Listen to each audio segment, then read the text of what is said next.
Assalamualaikum dan salam sejahtera. Bertemu kembali dalam MG Flash 24 Jam bersama saya Nur Ayuni Johari. Perkembangan COVID-19.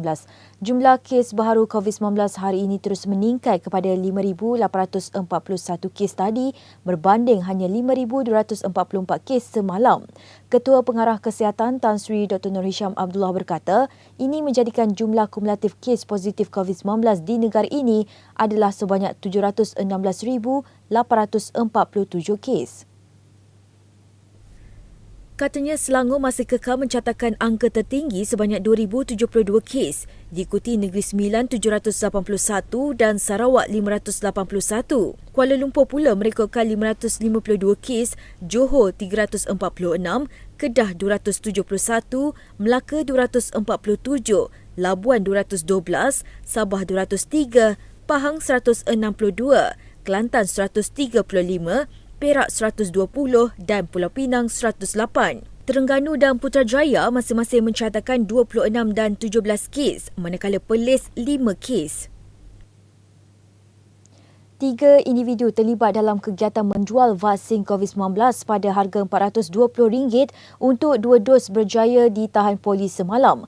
Ketua Polis Kuala Lumpur Dato' Azmi Abu Kasim berkata tangkapan dibuat hasil maklumat seorang wanita yang bertugas sebagai pegawai penyidikan Badan Bertindak Imunisasi COVID-19 CITF berkenaan aktiviti penjualan vaksin COVID-19. Jelasnya kesemua suspek terdiri daripada 2 wanita dan seorang lelaki berusia di antara 23 hingga 50 tahun ditangkap di sekitar Kuala Lumpur dan Putrajaya. Kesemua suspek dipercayai bekerja di bahagian pemasaran sebuah syarikat swasta. Polis juga menurut Dato' Azmi telah merampas 6 telefon bimbit dan beberapa dokumen berkaitan. Katanya suspek akan menghubungi orang awam secara rawak dengan menawarkan 2 dos vaksin COVID-19 pada harga RM420 dan pembayaran akan dibuat selepas suntikan diberikan kepada pelanggan. Tambah beliau, kesemua suspek akan direman 3 hari sehingga Sabtu ini untuk siasatan lanjut di bawah Seksyen 420 Palang 411 Kanun Kesesaan. Semakan turut dilakukan dengan Ketua Sekretariat CITF Persekutuan dan mengesahkan bahawa Jawatan Kuasa Jaminan Akses Bekalan Vaksin COVID-19 JKJAV tidak memberi kelulusan kepada mana-mana pihak untuk menjual vaksin COVID-19. Justru orang ramai dinasihatkan tidak menerima tawaran daripada mana-mana pihak yang mendakwa menjual vaksin COVID-19. Sekiranya mempunyai maklumat berkenaan aktiviti penjualan vaksin COVID-19, diminta menghubungi di talian yang tertera. Hampir separuh daripada kompaun pelanggaran prosedur operasi standard SOP Perintah Kawalan Pergerakan PKP 3.0 di Kelantan membabitkan kesalahan rentas negeri atau daerah tanpa surat kebenaran. Timbalan Ketua Polis Kelantan SAC Abdullah Muhammad Piah berkata sejumlah 496 kompaun dikeluarkan kepada individu dan premis sejak 1 Jun hingga semalam. Menurut laporan bernama, Abdullah berkata sebanyak 204 daripada 496 kompaun yang dikeluarkan melibatkan kesalahan rentas negeri dan daerah tanpa kebenaran.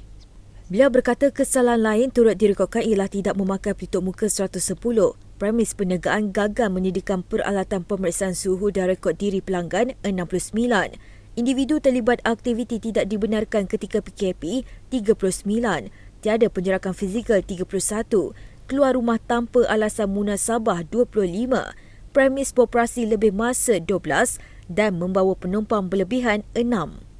Katanya polis hanya mengeluarkan kompaun ke atas semua kesalahan itu mengikut kadar ditetapkan dalam SOP tetapi keputusan muktamad terserah kepada Jabatan Kesihatan Negeri JKN dan setiap kompaun masih boleh dibuat rayuan dalam tempoh yang ditetapkan oleh kerajaan.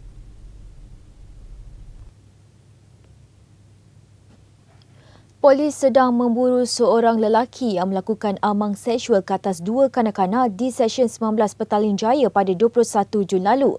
Ketua Polis Daerah Petaling Jaya SCP Muhammad Fakhruddin Abdul Hamid berkata ini susulan laporan yang dibuat ibu mangsa mengenai kejadian yang menimpa kanak-kanak berusia 8 dan 9 tahun itu.